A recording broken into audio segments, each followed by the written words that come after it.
Bem, conversar com o secretário de Saúde do município de Matão, Ademir de Souza, para saber dele quais foram as deliberações, né, que houve dessa reunião com o comitê gestor da Covid e também da dengue aqui em Matão. Ademir, dois assuntos que estão preocupando novamente nossa cidade, né? Queria que você falasse um pouco sobre eles. O que foi determinado, quais são as recomendações a partir dessa reunião junto ao comitê gestor. Nós temos um comitê que se reúne todas as terças-feiras, né? Formada por técnicos da Secretaria da Saúde, da Vigilância Sanitária e também do Hospital Carlos Fernando Malzoli. Primeiramente discutia-se o Covid toda terça-feira, nesse período da pandemia, e aí também nós juntamos nesta comissão as discussões sobre a dengue. Então, nessa terça-feira, a gente tratou dos dois assuntos.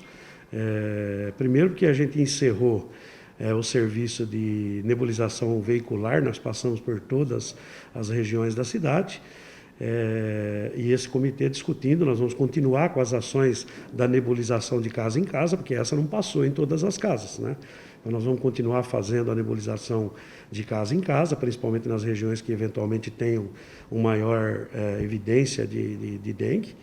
E vamos continuar fazendo os bloqueios, quer dizer, e pedir para a população para continuar nos ajudando no sentido de evitar os criadores do mosquito em casa, possíveis vasilhas que possam juntar água parada, que possam ter as larvas e criar os mosquitos. Então, é um trabalho permanente que nós vamos manter. Então, esse é o assunto que nós tratamos, com uma recomendação para a população aí para continuar nos ajudando também. Nós vamos manter aquela equipe que aos finais de semana faz recolhimento dessas limpezas que se fazem nas casas e manter a nebulização casa a casa. O número de casos, a tendência é baixar, mas não baixou, né?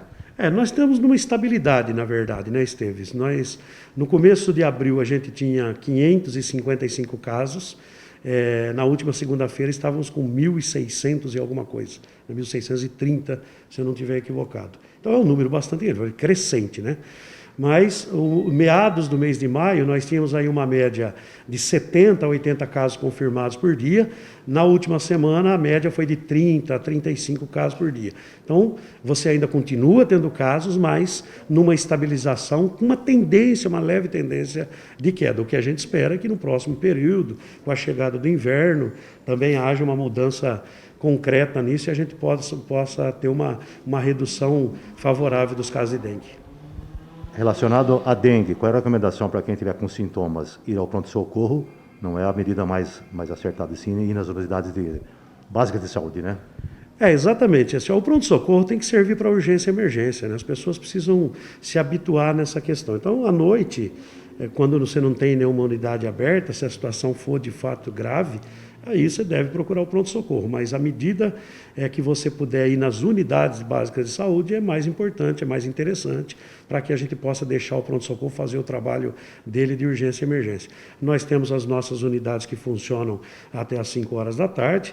No caso do Bom Jesus e do Cadioli, funcionamos até às 7 e o Bairro Alto até às 8 horas da noite. Nós vamos continuar com os 2 médicos a mais. Nós temos que pedir a compreensão da população nesse momento, porque, veja, você tem uma equipe que trabalha e que atende, que tem um número determinado para poder atender. Quando você tem 2 situações juntas, como essa de dengue e de Covid, a demanda por consulta aumenta. Então, as pessoas precisam ter paciência também, ir nas unidades, um pouquinho de paciência, a gente atende todo mundo. Você tem, eventualmente, um médico que falta, nós estamos com um médico afastado porque está contaminado por Covid. Então, a situação é muito difícil, não é só para a população também, os profissionais da saúde.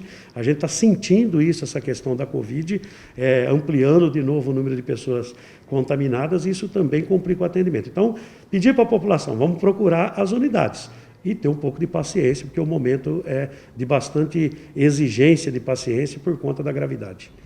Voltando então ao assunto Covid, né? Você já adiantou um pouco, mas em visita lá ao centro de saúde, nós percebemos lá que há pessoas dando positivo para a Covid e pessoas que já tiveram Covid, por exemplo, o ano passado. Está tendo uma reincidência, né? Nós tivemos inclusive um óbito essa semana, né, Esteves? Teve mais um caso de óbito já há algum tempo que a gente não tinha óbito por Covid e voltamos a ter um caso, né?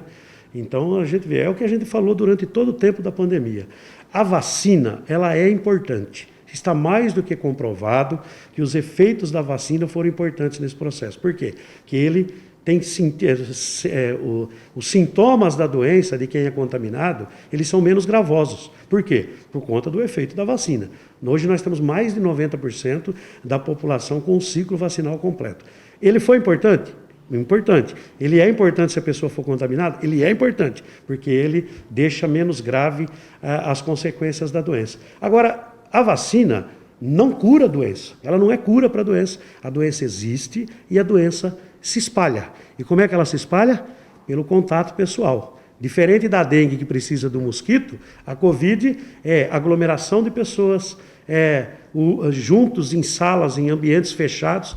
Quer dizer, o ar pode passar a contaminação, então é preciso redobrar os cuidados. A gente está vendo aí, é crescente o número de cada 100 casos, 50 estão se confirmando. Mais de 50% está havendo a contaminação e, como você disse, com reincidência. A pessoa já passou por Covid, tem casos de pessoas que já passaram 2 vezes e está pegando de novo.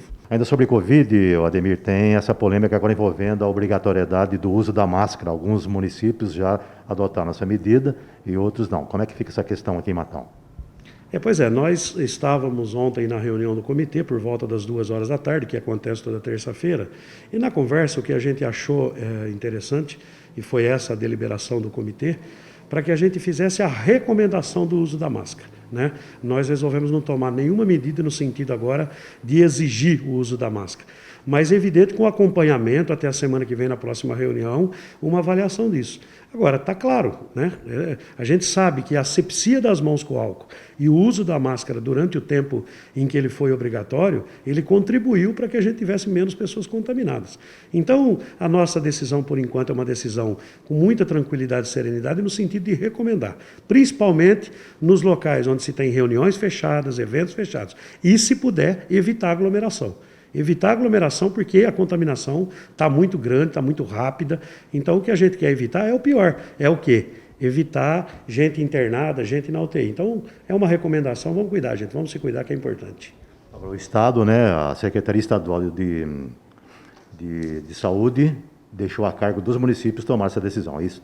Na verdade, quando houve o decreto do governo federal extinguindo a pandemia, né, como se ela acabasse por decreto, né, ela deixou para os estados cuidar e os estados remeteram essa responsabilidade para as comunidades locais, para os municípios a fazerem essa avaliação.